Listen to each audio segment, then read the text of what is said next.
On a tous ce pote ou cet athlète qu'on suit sur les réseaux qui ne jure que par les bains glacés. On voit les photos, la grimace, et on se demande tous un peu la même chose.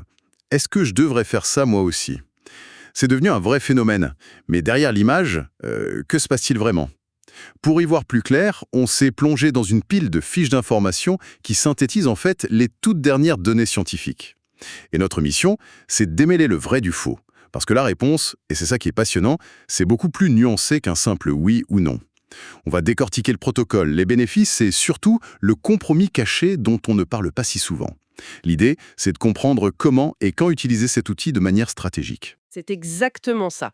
Le premier message qui saute aux yeux en lisant ces synthèses, c'est que l'immersion en eau froide, le CWI comme on l'appelle, c'est vraiment un outil à double tranchant. Ah oui. Oui, sa pertinence change du tout au tout en fonction d'une seule question.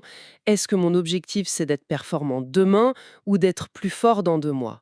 C'est le cœur de toute la discussion, en fait. Donc avant même de se demander s'il faut des glaçons ou pas, la première question c'est quel est mon but en ce moment? C'est ça. C'est intéressant. Alors, mettons qu'on vise la récupération immédiate. Concrètement, comment on fait?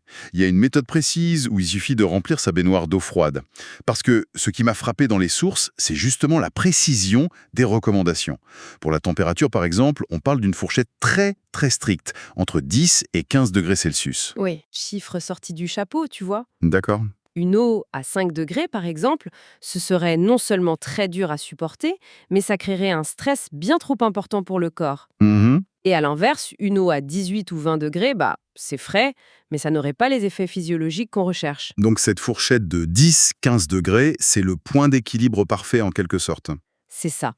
C'est la zone idéale documentée pour obtenir une réponse vasoconstrictrice efficace. C'est-à-dire le resserrement des vaisseaux sanguins. Exactement. C'est ce qui aide à chasser l'inflammation sans pour autant déclencher une réponse de stress négative pour le corps. Et je suppose que c'est la même logique pour la duvet alors. On lit partout 10 à 20 minutes. Pas 5, pas 30. C'est une fenêtre assez courte. Oui, on pourrait penser plus c'est long, mieux c'est, mais en fait non. Pourquoi? C'est directement lié à la température. Il faut ce temps minimum, environ 10 minutes, pour que le froid pénètre vraiment au-delà de la peau et atteigne les muscles en profondeur. Ah, d'accord. Sinon, ça reste superficiel. Voilà. En dessous, l'effet est minime. Et au-delà de 20 minutes, non seulement les bénéfices en plus sont quasi nuls, mais on augmente surtout les risques. Les risques, comme l'hypothermie. L'hypothermie ou des engourdissements prolongés. C'est un protocole qui vise un maximum d'efficacité pour un minimum de risque, tout simplement. Les fiches insistent aussi beaucoup sur le timing. Il faut le faire immédiatement post-effort. Ça veut dire qu'il ne faut pas attendre le lendemain. Non, c'est tout de suite après la séance ou la compétition. D'accord. Et on précise même le niveau d'immersion, jusqu'à la taille ou la poitrine, en fonction des muscles qui ont le plus travaillé. Voilà. Donc si on résume, on a un protocole complet, température, durée, timing et niveau d'immersion. C'est une méthode très codifiée qui demande une certaine logistique, quoi. C'est clair. Et c'est justement parce que c'est si précis et contraignant qu'on peut se demander, est-ce que ça en vaut vraiment la peine? Qu'est-ce qu'on y gagne concrètement? C'est la question à 1 million. Si je m'inflige ça, qu'est-ce que j'obtiens en retour dans les 24 à 72 heures? Le premier point qui ressort de toutes les sources, c'est la réduction des DOMS, les fameuses courbatures. On parle d'une réduction significative. Ça parle à n'importe qui fait du sport. C'est l'effet le plus connu et le plus documenté. Les courbatures, c'est en grande partie dû à des micro-déchirures dans les muscles et à la réponse inflammatoire qui suit. Mhm. Le froid, il a un double effet. D'abord, un effet un peu analgésique, comme quand tu mets de la glace sur une cheville. Ça anesthésie un peu la douleur. D'accord. Et ensuite, cet effet vasoconstricteur dont on parlait, il limite l'arrivée des cellules inflammatoires sur la zone. Moins d'inflammation, moins de gonflement, donc moins de douleur perçue. Logique. Le deuxième bénéfice, c'est la diminution de la fatigue perçue. Les études parlent d'une sensation de fraîcheur mentale et physique améliorée. C'est le sentiment d'être prêt à repartir. Mais est-ce que c'est purement psychologique, ça? Un effet placebo parce qu'on se sent un peu super-héros d'avoir affronté le froid, ou il y a un vrai mécanisme derrière? Excellente question. La réponse, c'est probablement un mélange des deux. Ah, Il ne faut jamais négliger l'effet psychologique, c'est clair. Survivre à 15 minutes dans une eau à 12 degrés, ça donne un sentiment d'accomplissement. j'imagine, oui. Mais il y a aussi une base physiologique bien réelle. Le choc thermique provoque une libération d'hormones comme la noradrénaline. D'accord. Et la noradrénaline, ça a un effet très stimulant sur le système nerveux, un peu comme une dose de caféine naturelle, si tu veux. Ça augmente la vigilance, le focus. Donc ce reset mental est bien réel. Ok, donc c'est à la fois dans la tête et dans le corps. Et le troisième point, qui est sans doute le plus important pour un compétiteur, c'est la restauration de la performance. On lit que le CWAI permet un retour plus rapide de la puissance pour le saut, le sprint.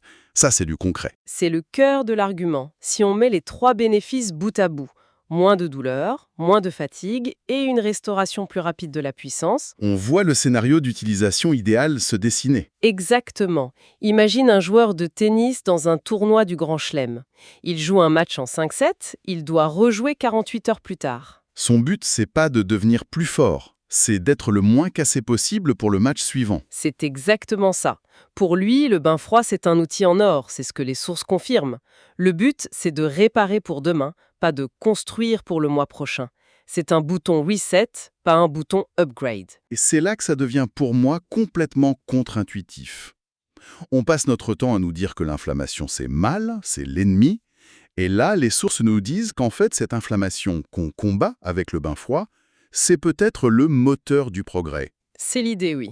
Attends, ça veut dire que tous ces athlètes qu'on voit sauter dans des bains glacés après chaque séance de musculation, ils font peut-être tout l'inverse de ce qu'il faut. S'il cherche à progresser sur le long terme. C'est quand même fou comme idée. Ça va à l'encontre de tout ce qu'on voit. Les fiches sont très claires là-dessus. On parle d'une atténuation des gains de force maximale. Oui. Et même d'une limitation potentielle de l'hypertrophie, donc de la prise de muscle. Ça semble être un vrai frein. C'est exactement le paradoxe. Et pour le comprendre, il faut voir l'inflammation non pas comme un problème, mais comme un signal. Un signal. Oui. Après une séance d'entraînement intense, ton corps déclenche une cascade de réactions inflammatoires. Et ce signal, il dit aux cellules musculaires: alerte, on a subi un gros stress, il faut réparer les dégâts, mais surtout se renforcer pour être capable de supporter ça la prochaine fois. C'est le point de départ de la progression, en fait. C'est le point de départ de l'adaptation. Sans ce signal ou avec un signal affaibli, le corps ne voit pas la nécessité de devenir plus fort. Et le bain froid vient court-circuiter ce message. C'est un peu comme mettre un casque anti-bruit dans une salle de classe. L'inflammation, c'est le professeur qui donne les instructions pour la reconstruction. J'aime bien l'image. En plongeant dans le froid, tu mets le casque. Tu entends beaucoup moins bien les instructions, donc la reconstruction est moins complète, moins efficace. C'est parfait si tu as juste besoin de silence pour te concentrer pour l'examen du lendemain, la compétition. Mais c'est une très mauvaise stratégie si tu veux apprendre la leçon sur le long terme. C'est limpide. On sacrifie une partie du potentiel de progression pour une récupération immédiate. C'est tout le compromis. Donc, au final, tout revient à cette question de départ.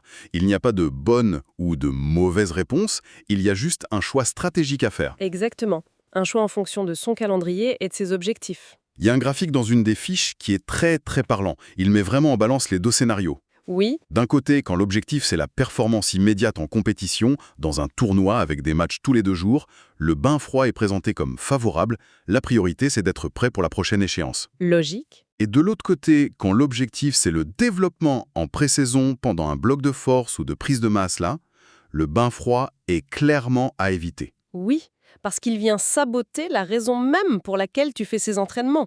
Créer un stimulus et forcer le corps à s'adapter. C'est ça. Cette distinction, c'est la clé de voûte de toute la discussion. Le CWI, ce n'est pas une routine de bien-être à faire machinalement après chaque effort. Non, c'est un outil tactique. C'est un outil tactique, presque chirurgical. Reprenons l'exemple du joueur de rugby. En pré-saison, après une grosse séance de muscu, s'il prend un bain froid, il scie la branche sur laquelle il est assis. Il annule une partie des bénéfices de sa séance. Exactement. Par contre, après son match de demi-finale où il est couvert de bleu et doit être frais pour la finale, là, le bain froid devient son meilleur allié. C'est une décision qui doit être planifiée, périodisée comme son entraînement. Donc si on résume le message principal, c'est que l'immersion en eau froide est un formidable accélérateur de récupération à court terme.